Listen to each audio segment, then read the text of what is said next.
Hello, ladies and gentlemen. Welcome back to another cast by the Danny Soar. I apologize. My microphone has been freaking out. It keeps resetting itself to max volume, and then I sound like I did a couple casts ago, where everything is loud, distorted, and terrible. So, we have another ZVP from you from Tenza again, and this is going to be the same two races, but yet we have a new player. Down here in the bottom right, our Protoss player, LYGF Bales. And in the top left, you know him, you love him, he's a great dude, he fights things and doesn't afraid of anything. He is Tenza. So we're going to have a nice easy match. If you watched the previous one just before, Tenza had another same matchup, and basically the other player got real mad. Real mad. Because Tenza just decided to kill him as Zerg using Zerg units. And the Protoss player seemed to be very upset with that. So I'll have to see. Tenza basically, to be a little bit more specific, basically opened with some speedlings into getting some Hydras first, and then added in Roaches later on, and then just kind of used a 4-base never-ending aggression. And the Protoss player just was not able to get up a third base, tried to build Colossi, and Tenza said, here is 11 Corruptors, and it all went very poorly. So we'll have to see. We're going to get a gateway opening here from Bales with 2 gas. That's a little bit early, but maybe he wants to get a little bit more gas. We'll have to see if he goes, 3 in each or maybe just 2 in each, depending on what he would like to do. We'll have to see. Our Zerg player, he just went real basic. Whoops, shut off the production tab for you guys. That's bad news. There he is, throwing up the expansion and the spawning pool. No gas yet. Tenza really does love his speedlings, so a little interested that he didn't. And this game was actually very shortly after the previous one. This might have been even his very next match. Just the date time is stored in the StarCraft replay. So it looks like he's not going to be doing the same thing. Maybe trying to diversify, maybe a map choice, deciding to do something a little bit different. Is going to discover that Bales has no interest in a fast expand, and as I noted earlier, just 2 in each, which is a little bit more typical. And now scouting. Potentially, no, going to throw down the expansion here. Tenza's basically going to see this instantly, which is absolutely fantastic for him. Going to know the exact timing. And he's got a couple of lings on their way, with a Mothership Core popping out very shortly. Going to be no big deal. Tenza's going to try to skate by. Does see that probe leaving. And now sees a pylon out front. He can be almost certain that there's an expansion there, but hasn't seen it with his own eyes. Meanwhile, our Protoss player, no scouting whatsoever. Perhaps with this probe, no, decides better of it. And, a couple wings come in, and not going to lose that Zergling. Dipped out just in time. And now it's just 1 gas here for Tenza. Have to see as he gets up to 100 here very shortly. It looks like, yes, he is pulling it off, so it will be for speed. Get right around the 33 supply mark. Ooh, and I keep accidentally dipping down. I use the middle mouse button a lot, and my mouse wheel is very fidgety with wanting to zoom in, zoom out, etc. I just gotta remember to pull that slightly downward. So, no real things, and there is kind of one major decision. A Stargate is going to go down. So, Bales is going to see what he wants to do, and it looks like Bales is just going to, wall off here. It's got a couple sentries out front. No big deal at this point. And Zergling's checking the map, being active with those, and his Overlord. Great things. Have to see if he goes up to +1 or anything like that. Typically can signal aggression, and as I say that, he does. So I was right about the timing for that. Tenza grabbing his 3rd base a little bit late. About 2 minutes late as to what he possibly could have, but against the Protoss who did not fast expand, absolutely the right choice. Looks like it will be Phoenix from Bales. So we'll have to see them fly across the map, see what they can get done. And Tenza here with 2 gases again. He puts 1 at each, which is a little nicer for him. makes scouting just a little bit more difficult. As we see a hallucinated Phoenix coming in just before a regular Phoenix. I kind of like this little move because he knows, okay, no big deal. This doesn't set off any alarms by any means. And successfully scouts to third base as well. So everything right in line there. But now he knows that this is certainly a real Phoenix. +1 still on the way. Our Protoss player adding in his third. And this third is such a difficult spot to hold as Protoss. And these Zerglings coming in here. No big deal, but he will scout this. But will be quickly shut down. It's just such a difficult spot because Ling run-bys can come from every direction. It's just really tough. These back spots are great little things. You run in, Zerglings, they can escape either direction. I do like sealing up this photon cannon, making sure that's going to do lots of good damage here. And a couple of Phoenix coming across now. These two Overlords, 2 of them might be picked off, which is a little bit painful, but he already has the Spore Crawlers in the main, or in the mineral lines. So losing these is annoying, but no real big deal. And he does have 2 more popping out almost instantaneously, possibly before those even die, and we'll add on a couple more, just to be totally safe. And there is that Hydralisk Den just completed. Tenza very much a fan of the Hydralisk play against Protoss, whether they go Stargate or not, as you saw in the previous game. And we'll see what these Phoenix can get done. Flies in, picking off a drone here and there. Very typical stuff.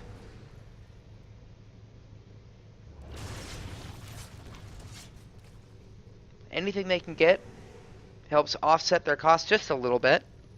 And as a Zerg player, these are all things that you just deal with. You know these Phoenix are going to get some here and there, but if you can pick one off, like he may be able to do, no, just not quite. But now Bales has a very good idea about the number of Hydralisks that are going to be on the way, and we'll have to see what his response is going to be. Typically you want Colossi for something like this. Adding on +2 weapons. Phoenix getting a little bit more done. His muscular augments on the way, and 11 more Hydras. So Tenza is going to go a very high Hydra count with not much support, at least at the beginning. I think it's great he could use that offensively and defensively. And all these Overlords are sitting here. Oh, and he did find these Phoenix. Oh, targeted the correct one too. Nice cheeky little maneuver. Good control by Tenza and good awareness of the situation as he establishes this 4th base. Just 3 Phoenix here. Can't really get a whole lot done. His creep spread is okay. Not the best, but may not have planned to need it originally. And both of these are going to kind of pass by each other. We'll have to see. Oh, and all those Phoenix going down, passing right over. And Bales puts himself a little bit on the back foot. So he adds in many, many more Stalkers. Gonna have to see 9 Overlords on the way. We're going to see a big swell of units here from Tenza if he has the larva. And 14 larva points me in the direction to say yes. Actually added on more. It's up to 11 Overlords that were on the way, which will put him 2 Overlords above that 200 mark. As he's using this 4th base just for gas, as now the Protoss player is threatening just a little bit. And these are +2. These Stalkers are pretty good, but we'll have to see what Tenza chooses to add on. Now finally getting some roaches, but he's got a nice concave setup here. He's got 1-1 on the way, which would be a great pickoff. And it looks like he's just going to try to fight in here. Roaches are stuck behind a little bit. Great time riffs. Oh, but a great concave going down. And Tenza gets out of there before too much damage with these force fields goes down, actually mitigating what these time warps did. That was very nice by Tenza, actually, to get out of there with so much. We'll have to see a little bit of a sandwich maneuver attempting to go on here, as Bales is going to try to isolate one of these armies, possibly using these, and yes, he will. He's going to create a nice little wall there. And Tenza, as soon as this breaks down, he's got a great arc set up. These force fields are great on the left side. Not the best on the top side, but at least he's holding. Tenza now is going to pull drones, and this is getting very, very dicey for him. All of these stepping forward, and now he's going to get some good pickoffs. A great time to pull the drones. He will sacrifice some of them, needs to pull the rest of them back, walking the army forward. The blinks are pretty good, but a little bit too sporadic. He's grabbing too many chunks at a time. There's the single clicks now. Absolutely fantastic control from Bales, able to really stretch out what he can get from that. And those drones dream of picking off a stalker, but no such luck. And I actually enjoy how early Tenza pulled drones there. A lot of times you see players basically pull workers when it's already too late. They've literally already lost and the workers are useless. He pulled them a little bit earlier than what some players might seem, what might seem like a good idea. But basically, he waited until he thought he was going to start losing the battle, and the moment he thought he might lose it, he pulled them, which is absolutely fantastic. You don't want to wait until you've already lost. Another little skirmish here, potential. These stalkers are all going to blink away. See a Templar Archives going down. And Zealot charge a few more things as the Protoss player attempts to establish a fourth base. Tenza's had his fourth base, had a huge 12 drones. The drone count actually slightly in Bale's favor right now. And the income, the gas is fantastic as he is mining from that third base fully, whereas Tenza, not so much.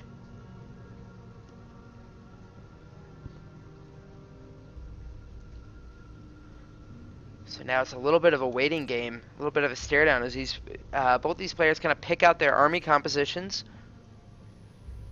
Hydralisks on the way, even more Hydralisks, I should say. And here come these roaches, and Bales is smartly just going to blink out of there. This is kind of a scary army considering the complete lack of splash damage, and Tenza's got a little timing here where he can really do some damage. There's no splash on the field, and he's got about 50 seconds before Storm finishes. If he waits, that Storm could really devastate those Hydralisks. So we'll have to see. So it looks like he's at least threatening to come in here. Wants to pick out, see what he's got. And Tenza decides, yes, that looks okay. I'm willing to fight this. We'll see how the splits are. Here comes a time warp, excuse me. And the Zealots going, they're hitting all roaches, which is great for Tenza. Oh, and he's really obliterating this. Decent storms going down. Oh, all of these Hydralisks, that's so much DPS, and they're just barely holding on.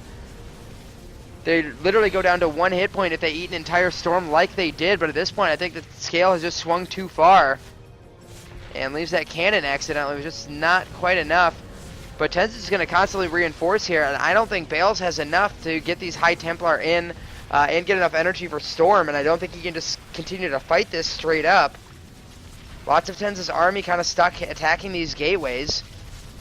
But he is back at home, making sure he's managing everything as 2-2 is on the way, and I think he has tipped the scale in his favor. I don't think Bales has anything left.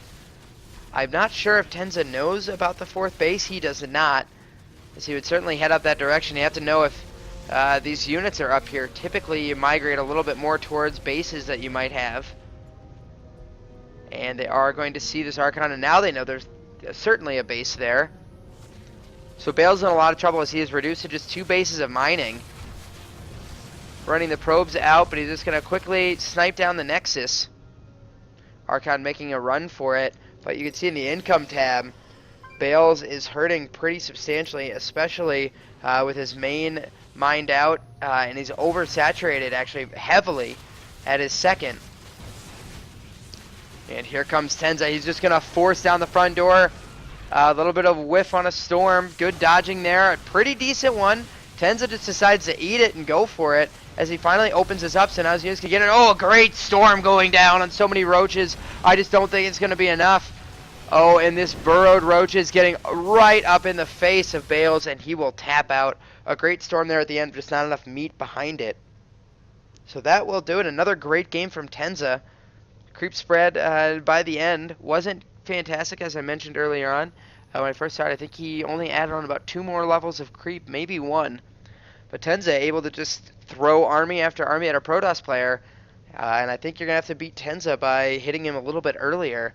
thus far in these last 2 games, Tenza just sits back, doesn't do a whole lot, just kind of plays his game. No real pressure has come from either of these two Protoss players, and then he just has enough to dominate you in that kind of mid-early game. So that will be all. This has been the Danny Soar with another cast for O Gaming. You guys have a fantastic night.